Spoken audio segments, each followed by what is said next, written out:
For many holidaymakers around the world, the chance to experience real magic and the awfully big adventure that comes with a trip to one of the famous mouse's houses is exactly what dreams are made of. So join us as we explore the endless possibilities of that great big beautiful world of Disney as we travel to the magic. Yes, in fact, it's episode number 1 of Travel to the Magic here on Another Disney Podcast for the week of Thursday, the 3rd of June. And I want to say a big hello and welcome to all you Disney VacationEARs out there, because it's my great pleasure to be able to talk to you about my favourite topic of all time. And that, of course, is Disney. But more in particular on this show, we're going to be talking about all those amazing magical experiences that you can find by travelling around the globe to all the different Disney locations and experiences and adventures that are out there waiting for you. So let me start off by doing a little bit of mousekeeping on my part and letting you know who I am and where my own personal magical journey began so many years ago when I was a lot younger, a lot shorter, and definitely a lot thinner. That has led Disney to being part and parcel of my personal and professional life to date. Well, my name's Tom and I'm the founder and owner-operator of Fly Mickey Travel, based in London in the United Kingdom, but we're a borderless Disney travel company that creates bespoke magical vacations for anybody around the world who are looking for a little bit of magic in their lives, whether it's going to a Disney theme park, maybe boarding one of those cruise ships for an adventure on the high seas, or simply wanting to chill out and relax around the pool of a Hawaiian destination resort that just happens to be cram-packed full of Disney magic.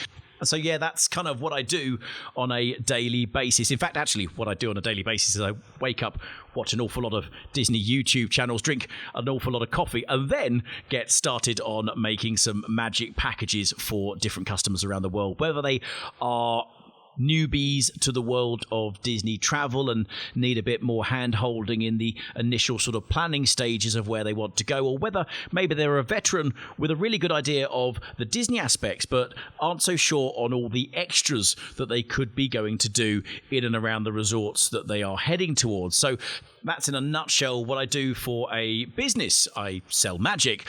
But where did my own magical journey begin? Well, let me take you back to the 1980s, if you can remember that far back. I was about 8 years of age at the time, and going on an international holiday was quite a rare treat. It wasn't something that kids of my age were able to go and do very often. The furthest we used to go abroad would probably be over to France.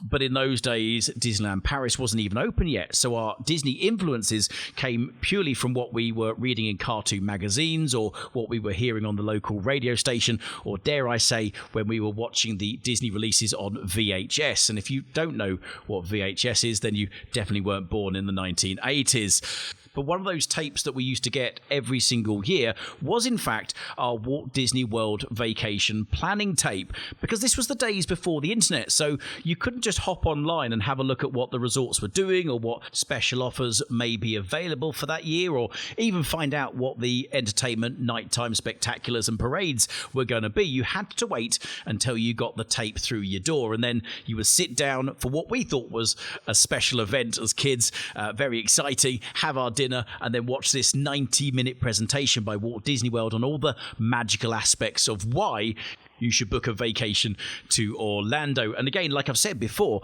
it was a very, very expensive type of holiday to go on, and you would save and save and save for a very long time. You certainly wouldn't do a Walt Disney World or Disneyland in California vacation from the United Kingdom every single year, or 2 or 3 times a year as some people do now. It was definitely one of those things you would probably only ever do maybe once every 5 years, or literally once in a lifetime. So for kids, having watched that Walt Disney World vacation planning tape, and then Dad saying, hey, we're actually going to be going there, it was the most magical feeling in the world.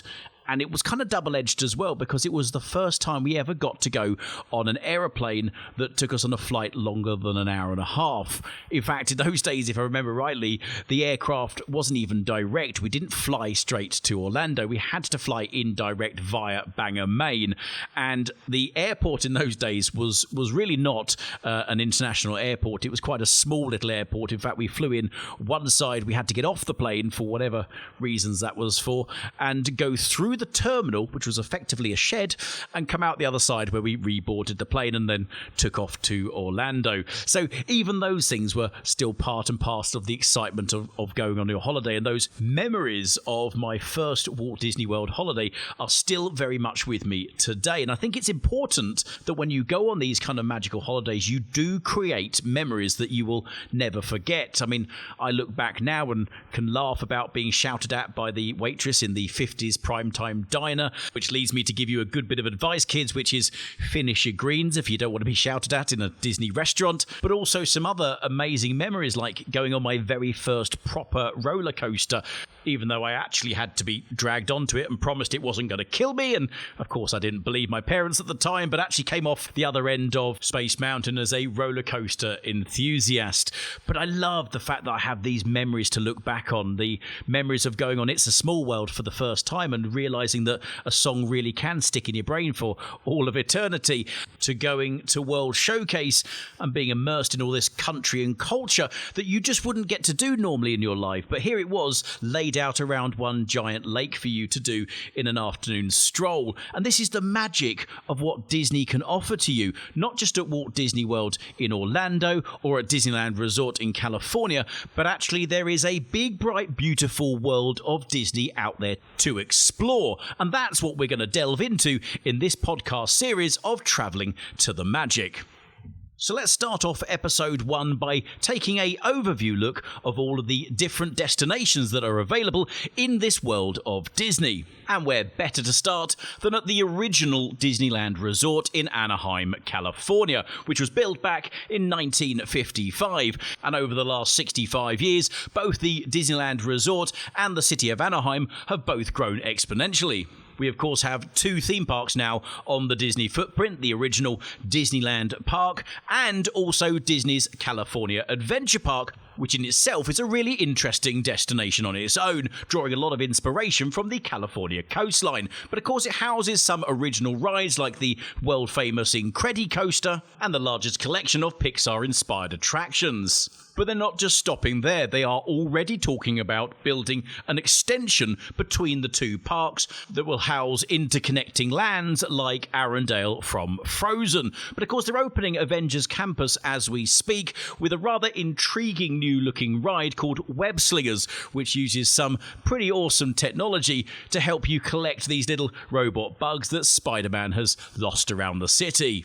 And if you combine that with the upgrades and improvements to downtown Disney, the dining, entertainment and retail district for the California Disney Resort, it's no wonder it's still a top Disney destination for Disney vacationeers to head towards, especially with 2 incredible on-site brand hotels to choose from, the Disneyland Park Hotel and the Disney Grand Californian. But obviously these resorts do come with a bit of a price tag because they have the Disney name attached. But in Anaheim itself, there are literally hundreds and hundreds and hundreds of hotels to choose from. In fact, there is just short of 59,000 rooms that you could occupy during your Californian getaway. And like most holiday makers, we want to make the most out of our time in a new area. So there are some extra attractions and sightseeing opportunities for you to explore on your holiday beyond Disneyland Resort. For example, if theme parks are your thing, then there are a number of world-class locations within easy drive of Anaheim. For example,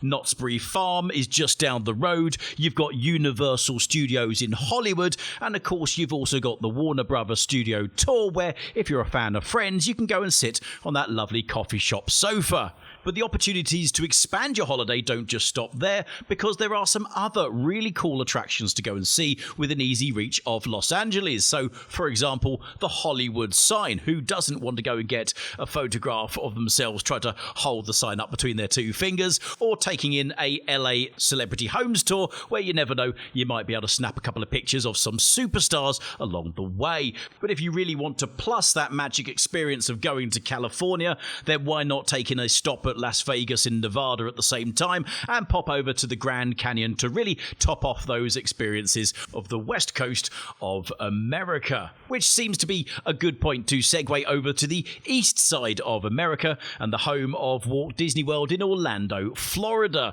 Now, this in itself is probably one of the largest Disney resorts on the planet. Home to Magic Kingdom, to Epcot, to Disney's Hollywood Studios, and of course to Disney's Animal Kingdom, alongside those two water parks, Blizzard Beach and Typhoon Lagoon, and a dining, retail and entertainment district known as Disney Springs. But if you were to speak to Visit Orlando, they would recommend that you spend at least 100 days in the region in order to be able to visit everything that is on offer to you beyond the Walt Disney World Resort. And although 100 days may be ever so slightly more than you're allowed to take off from work, most people tend to go to Orlando for either 14 or 21 days. And during that stay, not every day do you want to spend in Walt Disney World. So on those days off, when you're looking for alternative activities to go and do, there are some big and some small opportunities for you. For example, it could be something rather small like going for breakfast at the International House of Pancakes, or going shopping for some extra holiday clothing at the many malls around town. But you could also venture to one of the other big theme park brand names that are there as well, like Universal, SeaWorld, and in Williamsburg you've got Busch Gardens. But all of this is an add-on to the magic that you'll find at your happily ever after holiday at Walt Disney World. These are just some of the things you can do on top of the magic that Disney offers you in Florida. So just remember, whether it's your first trip or your 51st trip to Walt Disney World in Orlando, there is so much to do beyond the magic that will create some amazing memories for you.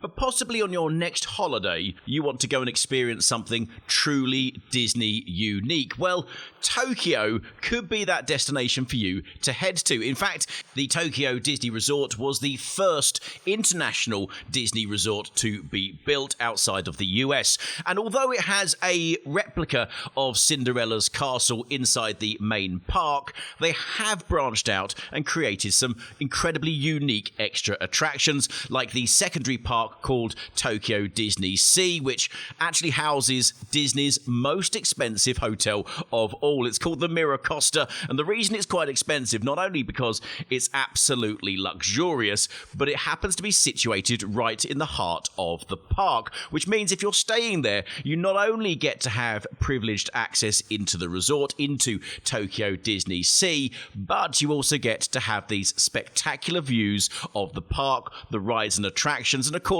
the nighttime spectacular as well. That has got to be worth the extra price ticket that they charge. But Tokyo Disney Sea as a standalone park is most definitely unique in the world. In fact, it has attractions that you just can't ride at any other Disney park around the globe, like the Journey to the Center of the Earth, which may use the same sort of ride system as Test Track, but in fact actually is a completely unique ride in terms of theming and in terms of extra immersive experience inside of Mount Prometheus, that's had many a Test Track lover saying that having ridden Journey to the Center of the Earth, they think Test Track maybe is a bit dated now. But Tokyo Disney Resort itself has a unique land that you cannot find at any other Disney destination, and that's a land dedicated to the live-action version of Beauty and the Beast, although it does take elements from the original animated version as well. But the center icon of this new land is Beast Beast's castle, which you can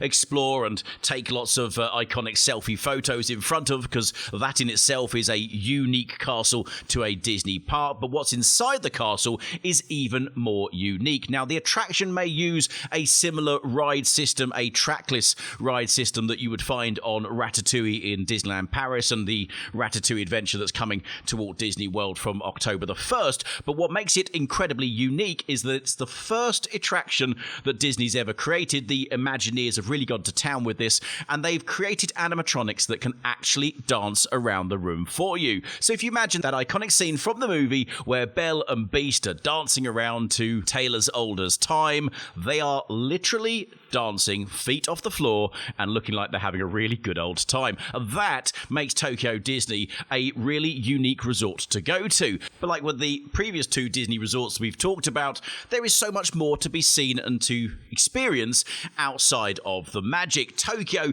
of course, is quite a long distance to travel for an awful lot of people. So whilst you're there, you should really take in some of the culture. I mean, you could start off by taking the monorail from the airport to the Disney park. I mean, these monorails have Mickey ear-shaped windows. I mean, that is something quite unique and impressive to see in its own right. But maybe you want to go and experience some of the Japanese culture as well, like the nighttime food markets, where you can go and experience not only a whole range of tastes and cuisines that you may or may not have had before, but you can also involve yourself in a very immersive Japanese culture in what can only be described as a very vibrant and colourful setting. And Tokyo has a lot of these kind of experiences available to tag on to your already magical Disney holiday. I mean, imagine being a Disney princess fan and going to Japan and having the chance to experience what it's like to wear a traditional Japanese kimono, learn its history, and understand the artistry that goes into creating these absolutely gorgeous outfits. Well, all of that is available just for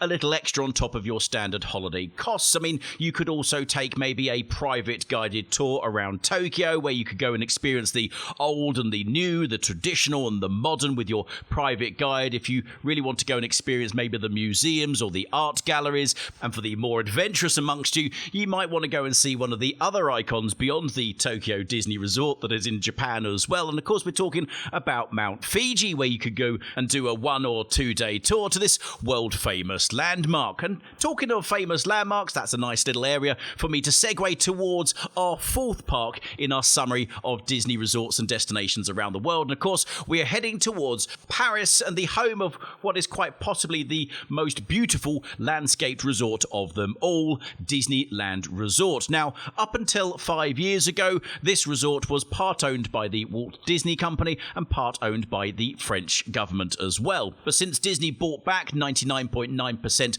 of the footprint of the Disneyland Paris Resort, they're now investing over 4 billion euros into creating 3 new immersive lands inside the Walt Disney Studios, the second of 2 parks at the resort. So we're going to be seeing very soon Avengers Campus opening, a similar land to what we are seeing opening very shortly at Disney in California. We're also going to be getting a Star Wars Galaxy's Edge in Paris as well, and a Arendelle, the world of Frozen, which will be very similar to the one opening in Hong Kong Disneyland, hopefully next year, if not the year after. And I think the plans for Disneyland Paris have been pushed back ever so slightly, so 2023, 2024 probably for the opening of that land if you are a Frozen fan. But right now, the Disneyland Paris Resort has some of the best rides and attractions that you'll find out of any of the Disney parks around the world. In fact, if you ask anybody who has visited Walt Disney World in Orlando first and then gone to Disneyland Paris in France, what they loved better about Paris over Walt Disney World, it most certainly would be one of these 2 rides. Either it will be Paris's version of Space Mountain, which is actually called Hyperspace Mountain. It goes upside down, has a much larger ride kart system, and also has an impressive Star Wars overlay on it right now. Or they might tell you about the Big Thunder Mountain, which actually sits on an island of its own. In fact, you have to go underwater to get onto the main elements of the ride, and then there is a huge rush underwater underwater in the dark coming back into the train station. These are kind of unique ride attractions that are only available at Disneyland Paris, along with West End caliber stage shows like Mickey and the Magician in the Walt Disney Studios Park, and at the original Disneyland Park you'll find a nighttime spectacular called Illuminations that's very different from any other nighttime show that you'll find at a different Disney park. It uses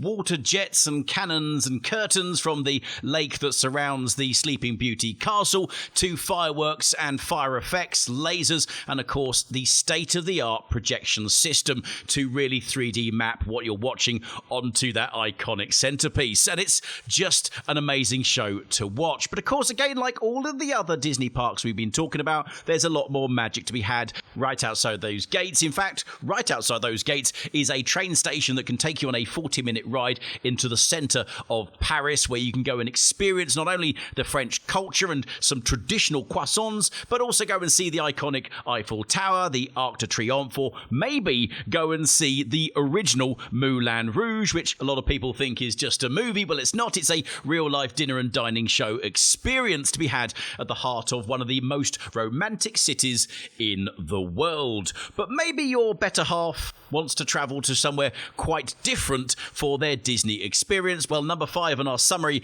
of Disney destinations and resorts to head to is in fact Hong Kong Disneyland Resort, which is celebrating its 15th anniversary as we speak. It's a bit of an extended anniversary, as for the last year it spent 60% of its time closed due to the pandemic, but actually at the moment it's really embracing its 15th birthday with the unveiling of the Castle of Magical Dreams, which is quite unique to the world of Disney in that it doesn't just celebrate one single princess. It in fact tells the beloved story of 13 princesses throughout its entire design. But if we cast our minds back to about 15 years ago, Hong Kong Disneyland was virtually a carbon copy of Disneyland from California. But ever since then, they've been looking at unique ways to make their park have its own stamp on the Disney map. Well, they've got that with the Castle of Magical Dreams, but they've also got some new and impressive lands coming. In fact, they will be the first Disney park around the world to have an Arendelle, a world of Frozen, a land that will be dedicated to those two movies, a third on its way apparently, but it'll have 2 rides in there, a family-style roller coaster and also a dark ride very similar to the Frozen Ever After found at Epcot in Walt Disney World, and they're having their own unique version of Avengers Campus. In fact, it won't be called Avengers Campus, it's going to be called Stark Expo, and it's kind of a remodel of Tomorrowland that will have a Marvel theme overlay and is expected to be completed by 2023. So there's some very exciting, unique and original ideas taking place in Hong Kong Disneyland Resort. But again, like all the other resorts, there's plenty of things to go and do outside if you're traveling thousands of miles for a different slice of magic. Because Hong Kong is actually a vibrant and immersive city, and if you really want to get a real view of what Hong Kong is like, then you really should head over to the International Commerce Centre, where you can ride one of the fastest elevators in the world that shoots you up to the 100th floor to the Sky 100 Hong Kong observation deck, where you get this incredible 360-degree panoramic view of the Victoria Harbour and, of course, the city skyline itself. And you can enjoy some food and drink whilst you're up there as well. But if you prefer to keep your feet more on the ground, then you have the hop-on, hop-off tour bus that takes you all over the city, seeing the modern and the traditional highlights of Hong Kong. Or you could take a wonderful journey over to Hong Kong Ocean Park, where you can learn about marine life, see a giant panda or two, and ride some thrilling attractions all in one single day. But while it may seem like an awfully big adventure to head to Hong Kong, soak up the local culture and, of course, the magic of the Disneyland park, it still is only a single park resort. So you might actually want to think about combining a trip to Tokyo Disney Resort with a stopover at Hong Kong Disney Resort. And while you're going all that way, why not visit our 6th Disney destination on our summary, which is, of course, Shanghai Disney,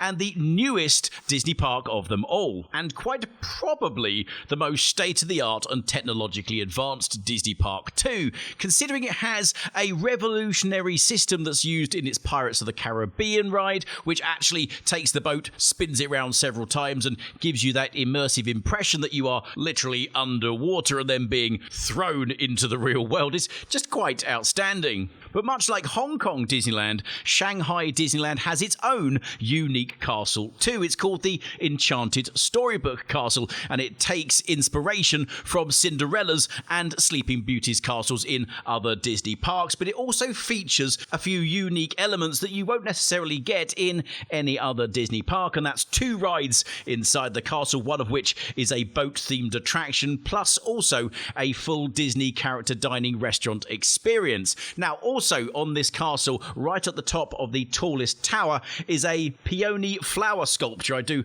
apologise if I'm pronouncing that incorrectly, but it represents Shanghai and gives a voice to the motto of the theme park, which is authentically Disney, distinctly Chinese, which is what these Asia parks like to do. They like to incorporate elements that we're so used to from our Western Disney parks, but really embrace the local culture and the influences of the countries that these parks are in, making them truly unique destinations to go to. But the magic doesn't stop at just those 6 Disney parks around the globe. There are, in fact, a whole range of other Disney experiences for you to embrace. And each week on Travel to the Magic, we will be delving into not just the parks, but also these extra adventures as well, like taking to the high seas on board one of the 4 current sailing ships in the Disney Cruise Line fleet. That's the Disney Magic, the Disney Dream, the Disney Fantasy, and the Disney Wonder.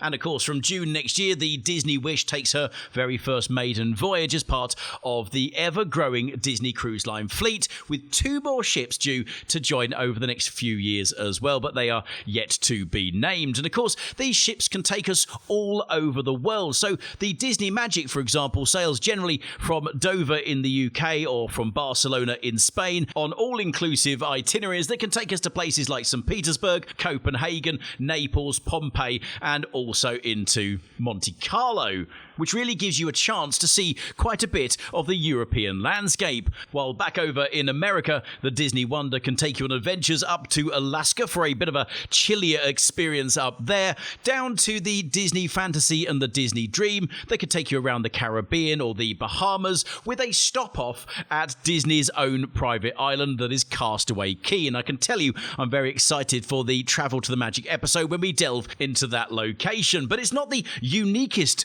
of all Disney destinations that you could head to. In fact, you could go and visit the Hawaiian Mouse's house on the island of Oahu at Aulani, a Disney resort and spa, which is truly a unique destination for Disney lovers to go. Now, whether you're a solo traveller, maybe a couple or a family looking for something different from the world of Disney, Aulani has it all in one location for you. Not only do you get that experience of being on a Hawaiian island with the Hawaiian culture all around you, but you also get a whole dollop of Disney magic thrown in for good measure. There are plenty of experiences and cultural activities that you can get involved with, from luau's to storytelling around the campfire, to even learning to play the ukulele with Alu Mel and some of the other Disney characters too, if you want to snap a few rare meet and greets with Moana or Stitch and Angel, or even Duffy and his friends. But also, there's a lot to do on the resort for the relaxation side of things as well. There's a wonderful water park on site that includes a nice lazy river,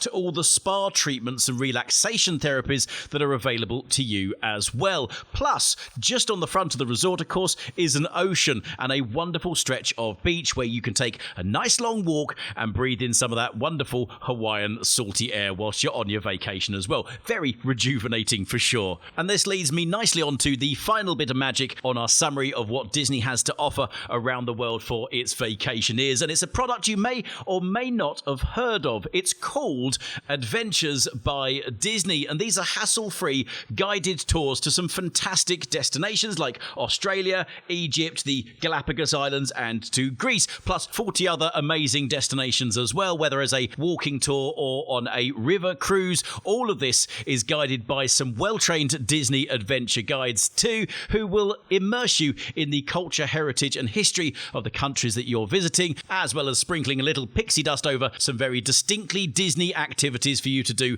on your holiday as well. It's truly a very unique type of Disney holiday, and I'm very much looking forward to talking more about them on an episode of Travelling to the Magic in the weeks to come. And that pretty much brings us to the end of episode 1 and our short summaries of all of the different Disney parks, destinations and experiences that are available to you around the world. And I very much look forward to delving more deeply into each one of those in future episodes. But in the meantime, if you've got any travel related questions or queries, or you'd like to tell us more about your experiences of traveling to the magic, then just hop over to Another Disney Podcast on all the social media platforms and drop us some messages from there. And until next week, have a magical day.